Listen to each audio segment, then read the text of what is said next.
Hello, folks. This is your host, Tammy Tuckey, and you are now listening to the Tiara Talk Show. We bring you rare interviews with the makers of Disney magic. Whether they be singers, actors, Imagineers, animators, they have all made their mark on the Disney name. Be sure to check out the show notes, other episodes, contests, our social media pages from Facebook to Twitter, and more on our official website at www.thetiaratalkshow.com. All guest opinions are theirs and theirs alone and do not represent the opinions of the Tiara Talk Show or the host. The Tiara Talk Show is not associated with the Disney Company. Thank you for tuning into this week's episode. And from all of us here at the Tiara Talk Show, have a hoop-de-doo day.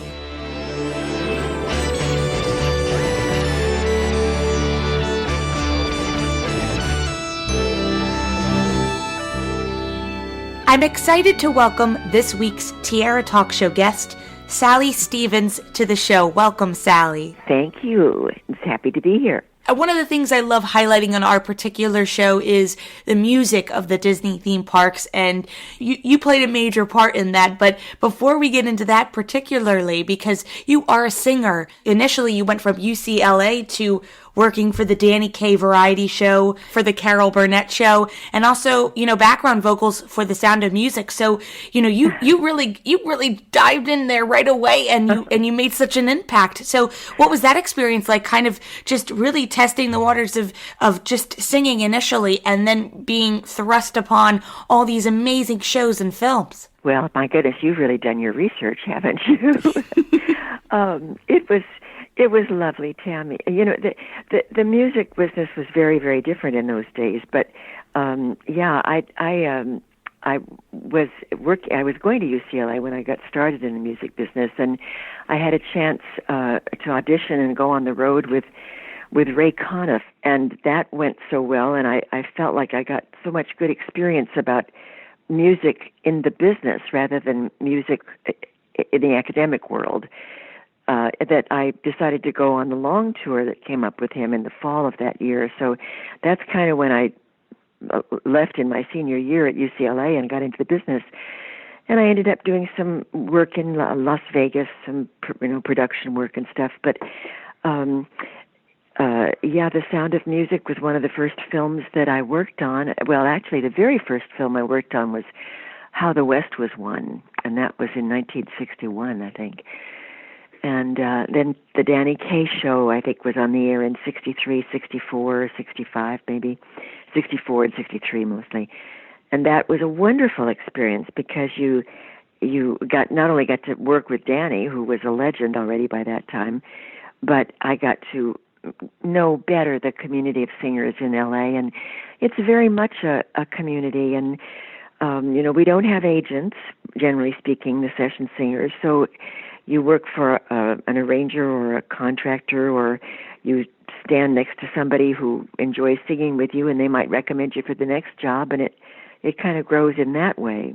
And Judy Garland was doing her television series variety shows at that time. I did a few of those.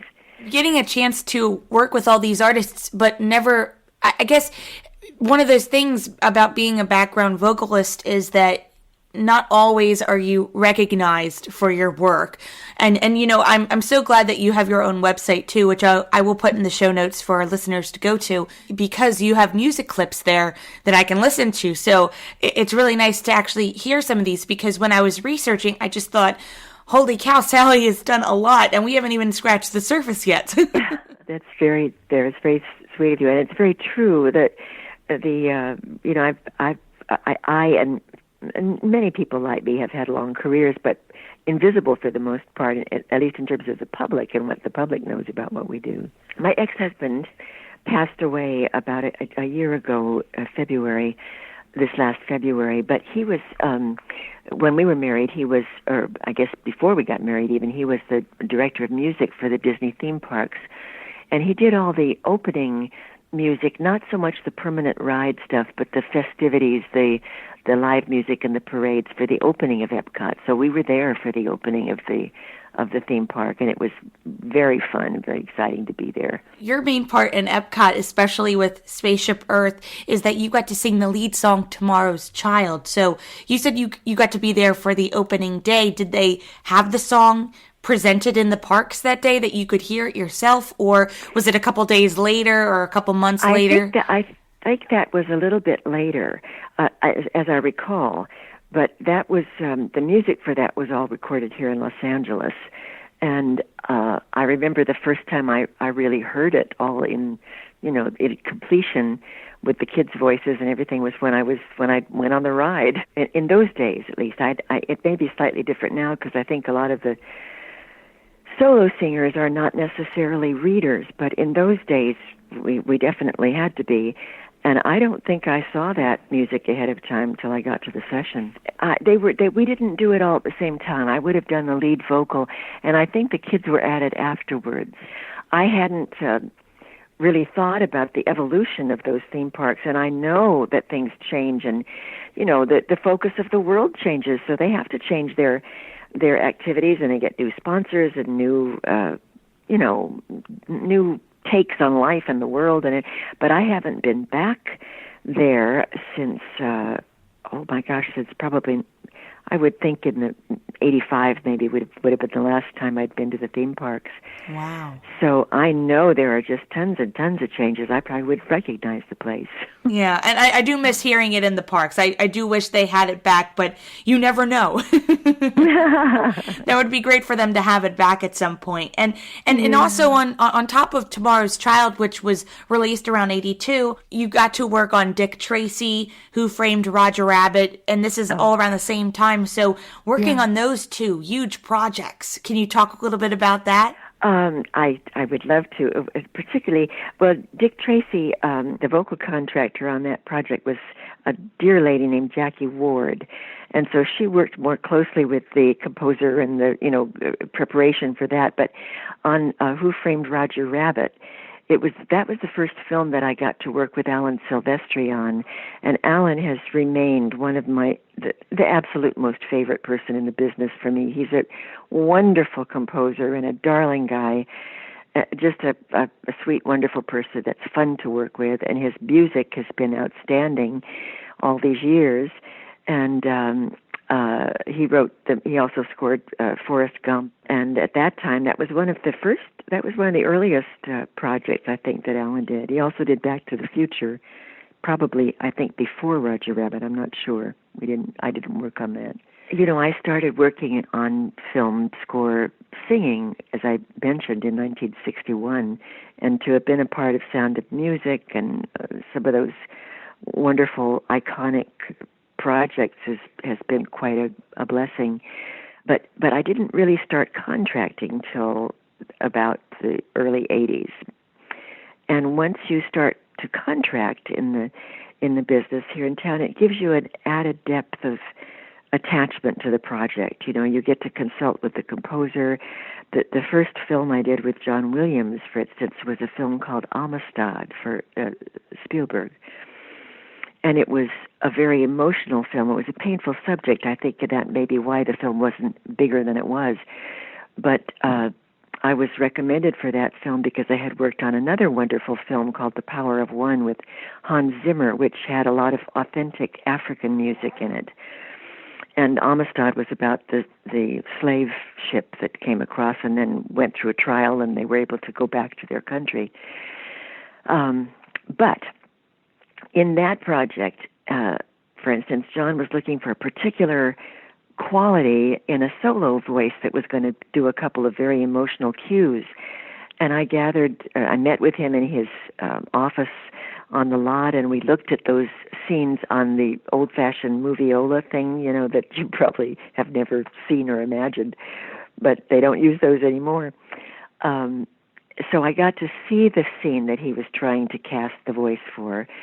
And then I gathered a lot of demo tapes and things for him, and nothing was quite working from the people that we looked at here in town. I happened to be in New York, so I even auditioned some people at Juilliard, and then someone had recommended getting in touch with the San Francisco Opera, that they had some new people, and this one lovely woman, Pamela Dillard, was on the road doing concerts, classical concerts, and I spoke with her when she was in Birmingham, Alabama.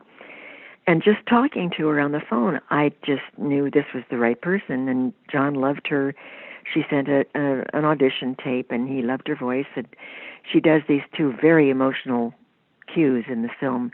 You know, if you're working as a singer, it's a great thrill to be there. You walk onto the scoring stage and you see the orchestra, or you did in those days. Now they do more tracking, but you walk onto the scoring stage and they put the music in front of you and you sing this gorgeous stuff that the composer has created, and you go home.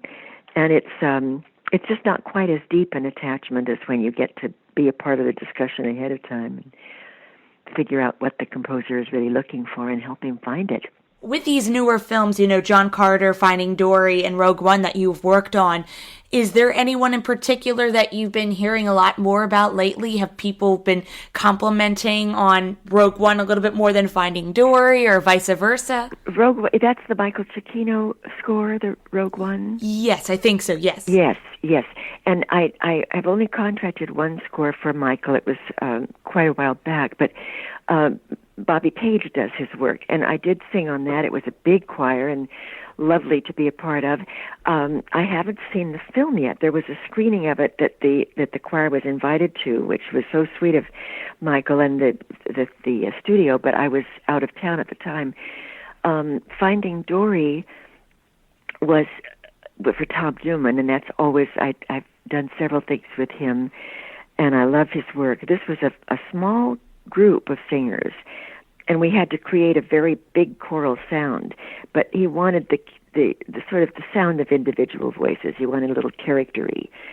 And so we did a lot of overdubbing on that one. We did it on the MGM scoring stage, which is now the Sony scoring stage. And you got to be a part of the 84th Academy Awards in 2012. And that's like one of my favorite things to listen for is the choir and also the orchestra. So what is it like to collaborate and work on a live event like this? Well, I tell you, I started doing the Academy Awards in about 1985 or 86. I think I was choral director, or credited as choral director for 20 or 21 of those broadcasts, about 20, I think.